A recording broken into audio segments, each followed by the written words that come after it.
ஒரு சமையல் பண்ணுறோம், நம்ம சமைக்கிறோம் வீட்டில்.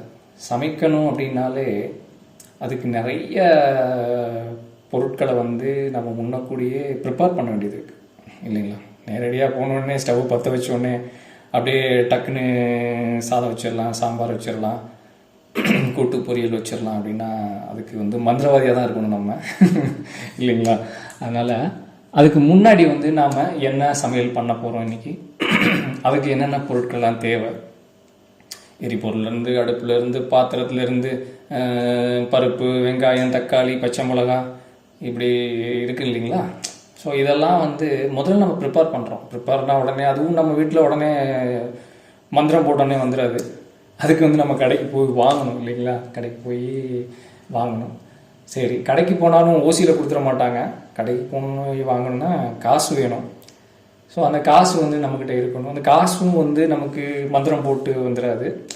அதுவும் நாம் வந்து சம்பாரிச்சிருப்போம், உழைச்சி சம்பாரிச்சிருப்போம். அந்த மாதிரி இப்படியே போட்டுட்டு சொல்லிக்கிட்டே இருந்தோம்னா தொடர்ந்து போய்கிட்டே இருக்கும். ஸோ இதுக்கு பின்னணியில் பார்த்தீங்கன்னா ப்ரிப்பரேஷன்ஸே வந்து ஒரு சமையலுக்கு சாப்பாடு சமைச்சு நாம் சாப்பிட்றதுக்கு இவ்வளோ ப்ரிப்பரேஷன் இருக்குது நமக்கு இல்லைங்களா? நல்லா புரியுன்னு நினைக்கிறேன்.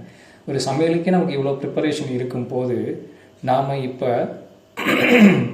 கற்றுக்கக்கூடிய விஷயத்துக்கு நிச்சயமாக ஒரு பெரிய ப்ரிப்பரேஷன் வேணும்.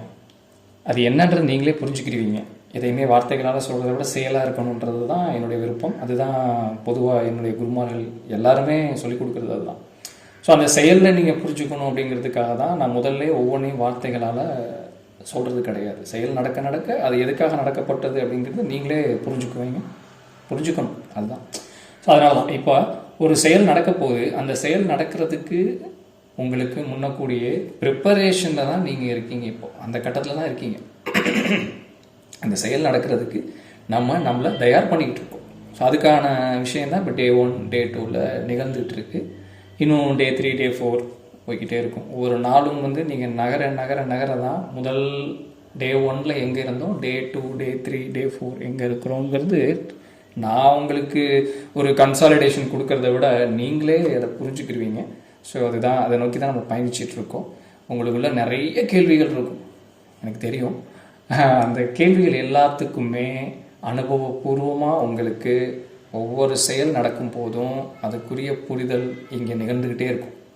அதுதான் இந்த குழுவினோட வெற்றி. இங்கே நடக்கிற செயல்கள் மூலியமாக உங்களுக்குள்ள புரிதல்கள் நடக்கணும். அதை அப்படியே நீங்கள் அனுபவிச்சுட்டு அதை உங்களுடைய வாழ்க்கையில் செயல்களாக மாற்றணும் அப்படிங்கிறது தான் இந்த குழுவினுடைய மிகப்பெரிய விருப்பம். அது நல்லாவே போயிட்டுருக்கு. டே 1 சிறப்பாக இருந்துச்சு, டே 2 இன்றைக்கி அதுவும் சிறப்பாக இருந்துச்சு.